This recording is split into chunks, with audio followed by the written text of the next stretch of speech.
What up, y'all? Back at it one more time with a sit down with Mark. I got a chance to catch up with an old high school friend, man, my guy, Brandon Ward, aka Coach Otto. He is a coach out in Florida, man, doing things for the kids, man, the community. Just trying to help the kids, trying to build a platform with his football. Ask y'all to like, comment, subscribe, man. I enjoyed this interview. I hope y'all do too. Anybody want to be interviewed, just let me know. Y'all check it out, my guy. What's going on, man? Much. Can you hear me? Yeah, I got you. How you feeling? Pretty good, man. Pretty good. Good to see you, big dog. See you, man. Been a long time.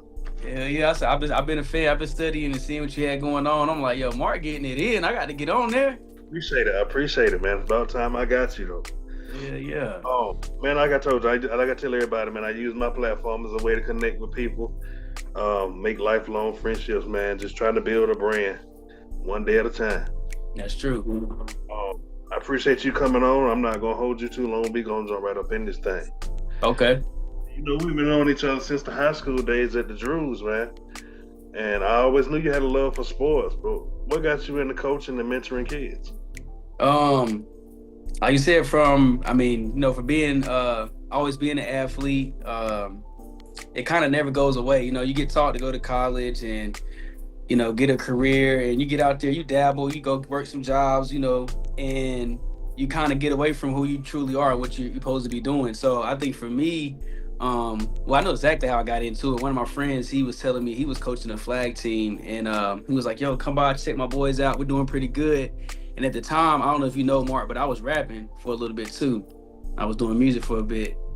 So at the time, you know, I had just finished doing Off the Porch and a couple more shows I did. But long story short, I was just coming off the road, and I went to the game, and after that, he was like, yo, you should really think about coaching. I was like, nah, man, that ain't my style right now. I was like, plus they ain't paying y'all, it's volunteer. So I'm like, what I look like going out there with no money? So I threw the ball. Yeah, so I threw the ball around with some kids, and one of them to this day, they asked me right after I threw the ball with him, he was like, yo, are you gonna be my coach? And from that day, it kind of set with me. And he's that same kid, his name is Jody, by the way. He's been with me since he's 7 years old. He's 10 now, going on 11. He plays with my son. That's the one, they just won a championship together. So it's like, starting with those moments right there, like, let me know that I could actually be a coach. And then once I started coaching, a lot of the older coaches that had a lot of the pull, a lot of the say so, all the other kids, little kids, they would come up to me like, Coach Otto, can I do this? Can I do that? And it was like, I'm not the head coach. So it's like, I started seeing the shine I had without even trying to do it. I was just trying to, be an assistant and help out. Never knew it was going to come to a point where I would be a director of a program, be a head coach. So I just, over the last 4 years, I've been going full speed with it. That's what's up.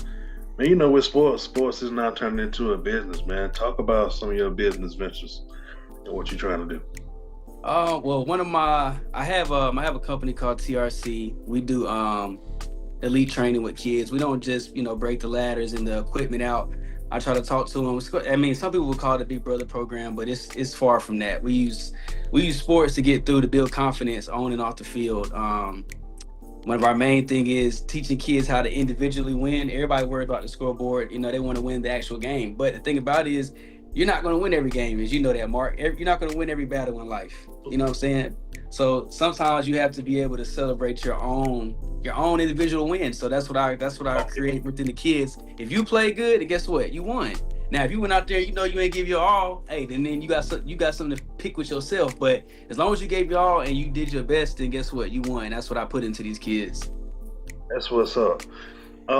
Man, going back to the high school days, and you talked about your sports and your drive for, man. Talk about some of the things you went through and how it shapes you today. Oh, man.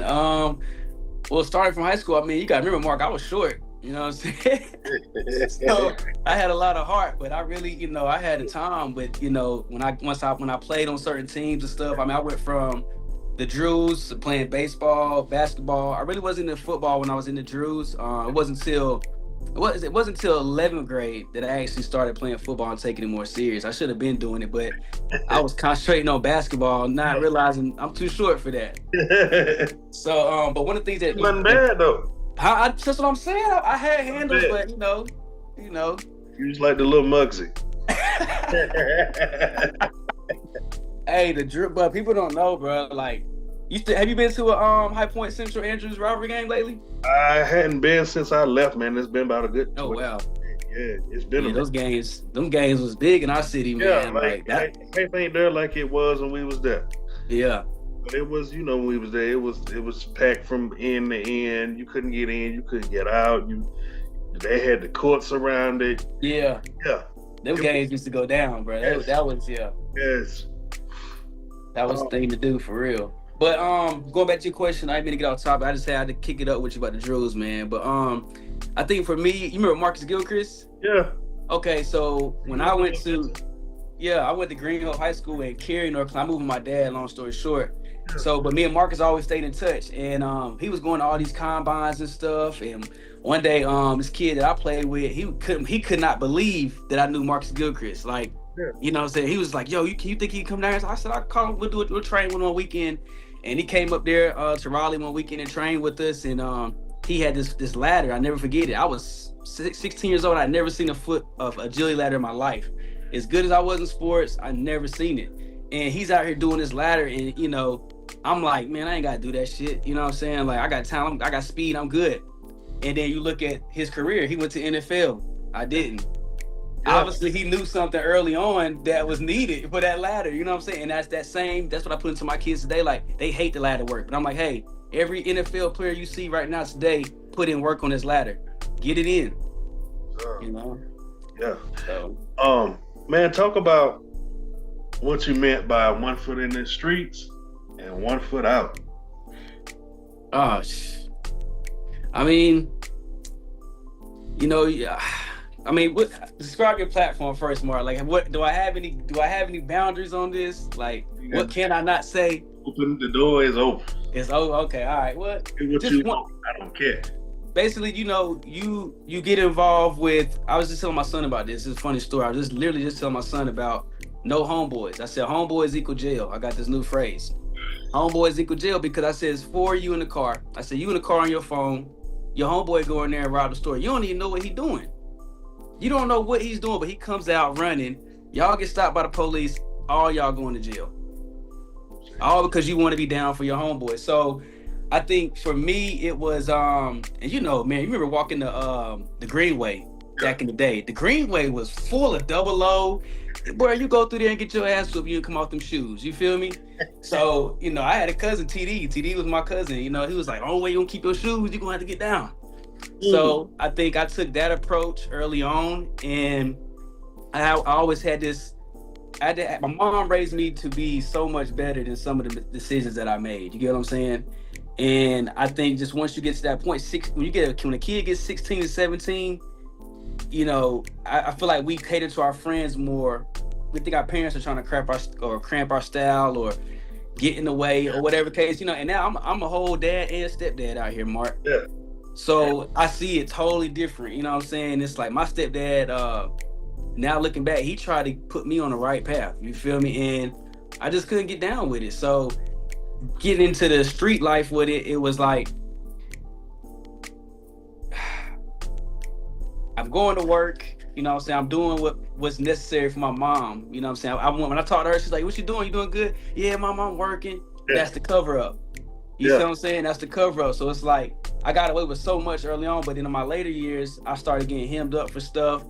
And it got to a point where it was just like, when I started coaching, it was like, if I don't that's a whole nother story. So anyway, I got locked up one time right before, it was a Friday. I had a game Saturday. I got locked up. Mark, listen, stay with me now.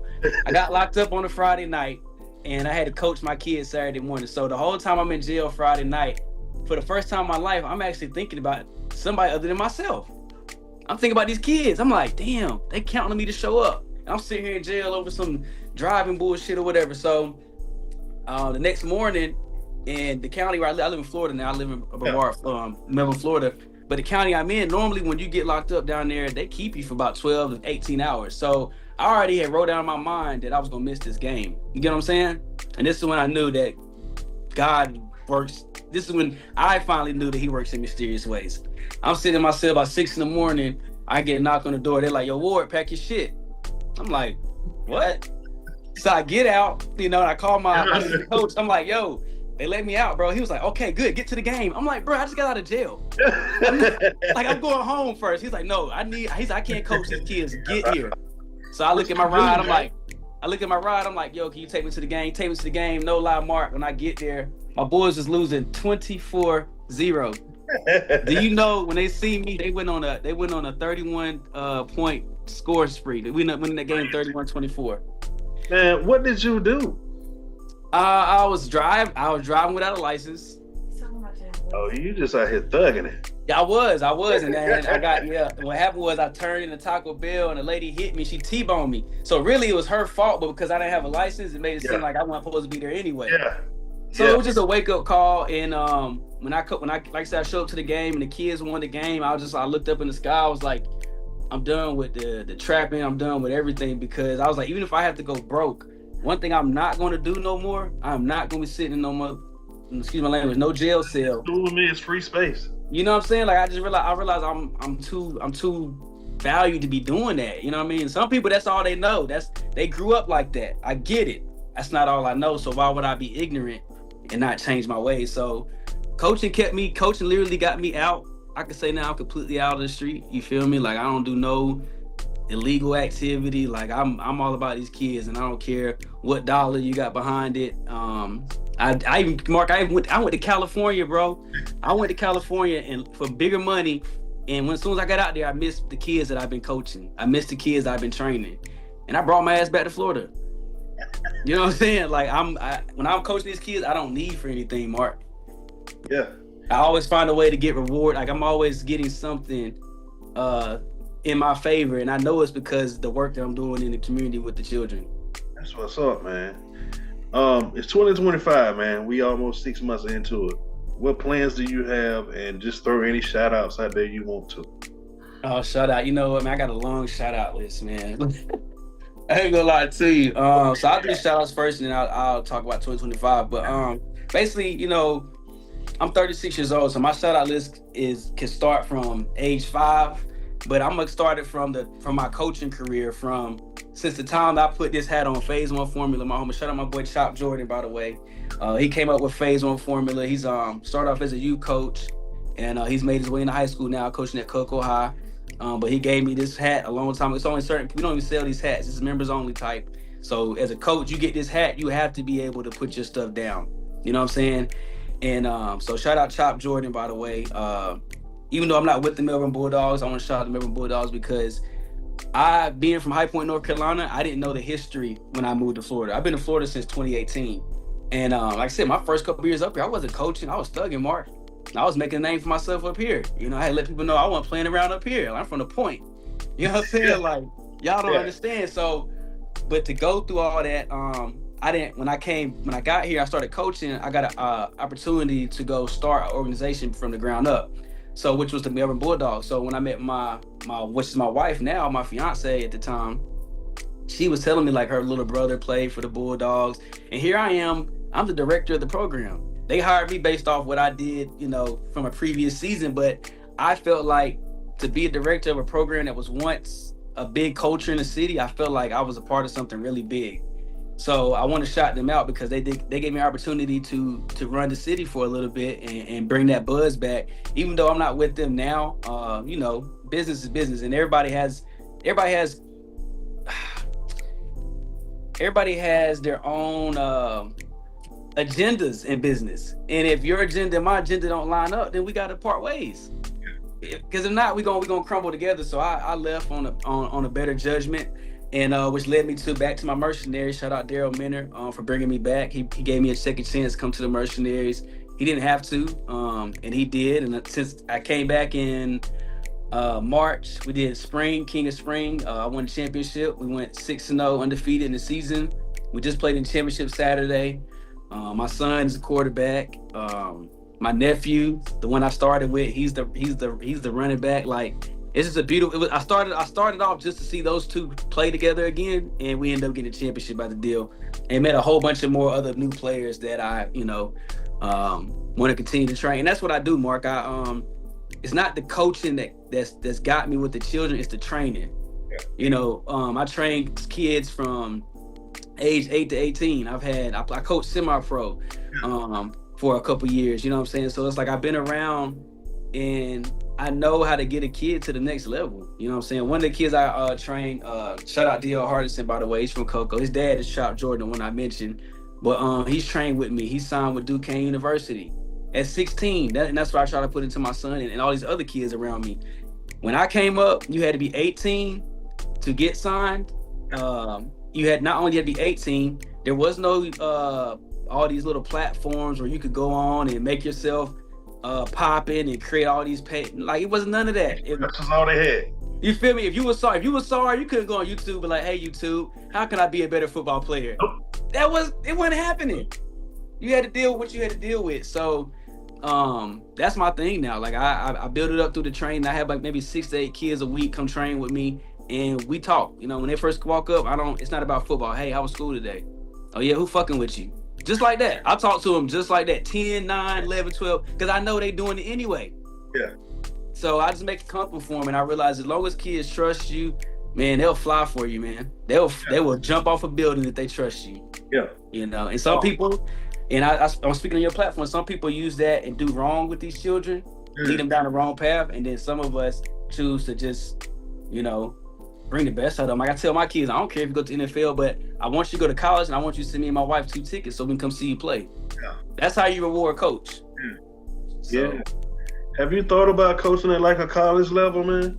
Are you comfortable? Man, that's definitely like, that's the highest. Me and my son talk about it now. Like he's like, Dad, we got to get to high school. And I'm like, yeah, we definitely gonna do that. I said, if we can win 4 or 5 more championships over the next 4 or 5 years, we definitely can get in high school. I feel like and I could be setting my aims too high, but I feel like college, you need at least 3 high school championships. You need something. You can't just walk up like, hey, I'm a wide receiver coach. Yeah. Like everybody can say that. You got to have something. So I think getting to college will be a little hard. Not ruling it out. You asked me about a plan, what my future plans are. So I would say, 10 years from now, I expect to be in college. Yeah. 5, I expect to be in high school. 10, I expect to be in college. What's up, man? That is what's up. Ward, I appreciate it, big dog. Yeah, hey, it's been real, bro. You know what, man? Much love, always respect. Once this is done, man, I'm gonna send it to you. Only thing I can do is share it and shout your boy out. Hey, you know what? You keep doing what you're doing, man. You're doing great things, bro. Yes, sir, man. I'll catch up with you, big dog. All right, man. Stay safe. I know. All right.